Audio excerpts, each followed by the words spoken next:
अस्सलाम वालेकुम स्टूडेंट्स। आज का हमारा टॉपिक है एबीओ ब्लड ग्रुप सिस्टम, जो कि इंतहाई आसान और इंटरेस्टिंग टॉपिक है।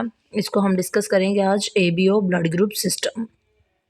तो एबीओ ब्लड ग्रुप सिस्टम क्या है? एबीओ ब्लड ग्रुप सिस्टम को हम देखते हैं। Class ABO blood group system को सबसे पहले जिसने डिस्कवर करवाया उसका नाम था कार्ल लैंडस्टेनर। एक साइंटिस्ट थे कार्ल लैंडस्टेनर, उन्होंने एबीओ ब्लड ग्रुप सिस्टम को डिस्कवर करवाया।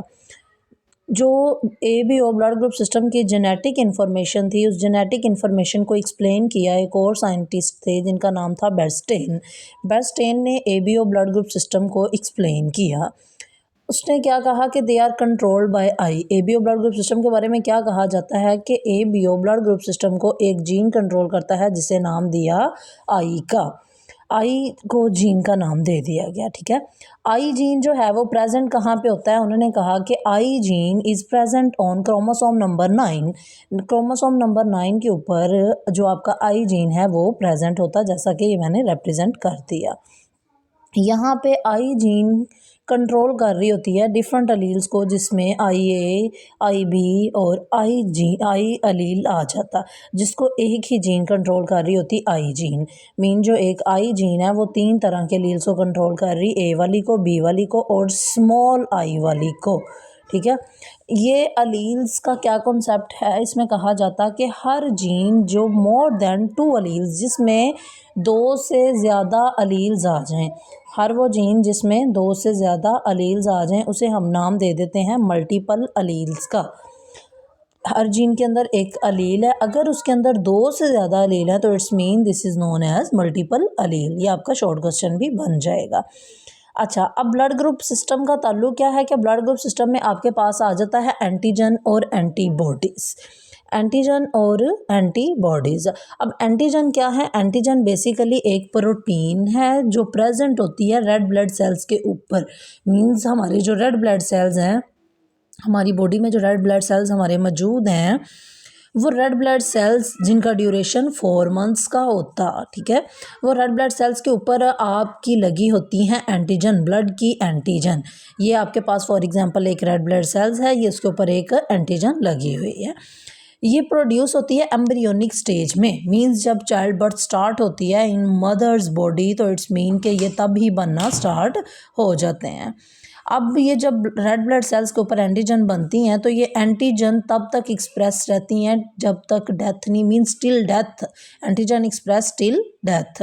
देन अगर हम बात करें एंटीबॉडीज़ की, तो एंटीबॉडीज़ क्या हैं? ये प्रेजेंट होती हैं इन serum. It is present in serum, ये सीरम में प्रेजेंट होती हैं। सीरम क्या है? बेसिकली ब्लड में से अगर ब्लड सेल्स को निकाल दिया जाए तो बाकी जो मवाद आपके पास बचेगा उसे कहते हैं प्लाज्मा।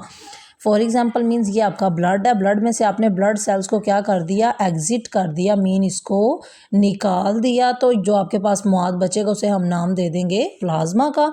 और अगर प्लाज्मा से क्लोटिंग प्रोटीन्स को निकाल दिया जाए, यानी जो खून को यूँ कह लें कि थोड़ा थिक करी क्लोटिंग प्रोटीन्स हैं, उनको निकाल दिया जाए तो इट्स मीन कि ये क्या बन जाएगा? एक सीरम बन जाएगा। तो वही हमने कहा कि सीरम के अंदर जो प्रेजेंट होती हैं उन्हें हम नाम दे देते हैं एंटीबॉडीज़ का। तो प्लाज्मा में से क्लोटिंग प्रोटीन, पहले ब्लड में से ब्लड सेल्स निकले तो वो प्लाज्मा, और प्लाज्मा से में क्लोटिंग प्रोटीन निकली तो उसे नाम दे दिया आपने सीरम का। अब ये जो येलो ऑफ प्लाज्मा, यानी प्लाज्मा में जो येलो कलर का होता है, ये जो विदाउट क्लोटिंग प्रोटीन होती है, यानी प्लाज्मा का उन्होंने कलर बता दिया कि येलो है और विदाउट क्लोटिंग प्रोटीन है। अब सीरम के अंदर अगर एंटीबॉडीज़ ऐड हो जाएं तो वो बन जाता है एंटी सीरम। पहले तो वो हमारे पास सिंपल सीरम था ना, लेकिन जब हमने उसमें एंटीबॉडीज़ को भी ऐड कर दिया तो इट्स मीन वो सीरम कैसा बन गया? एंटी सीरम बन गया।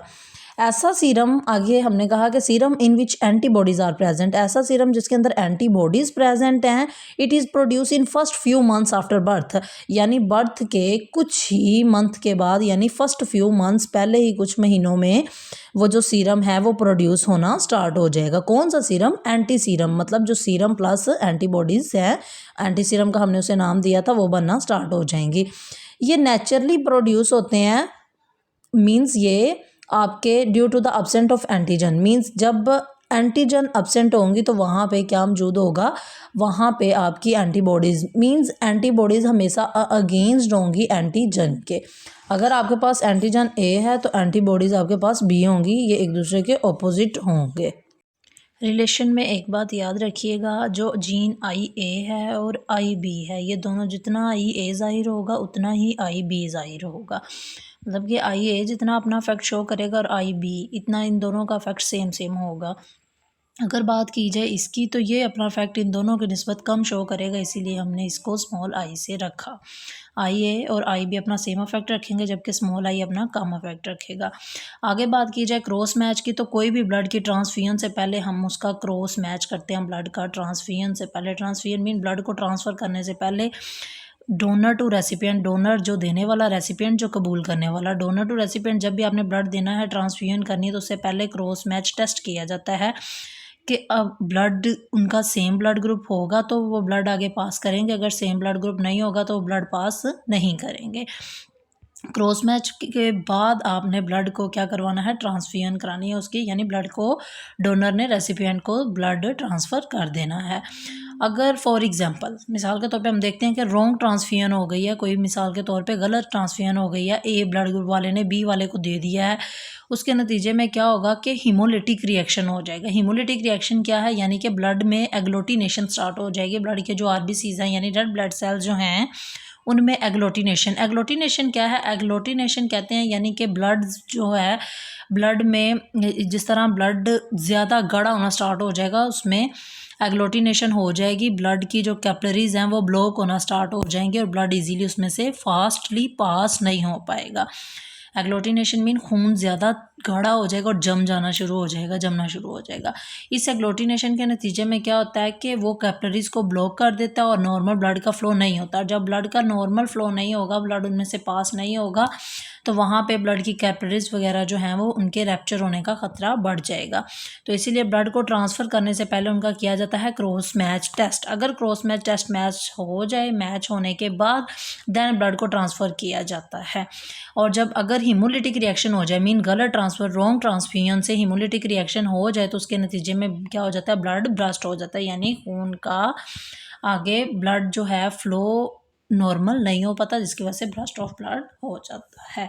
जी, ये था क्लास हमारा आज का लेक्चर। अगर इसमें किसी किस्म की कोई प्रॉब्लम हो तो आप कमेंट में पूछ सकते हैं।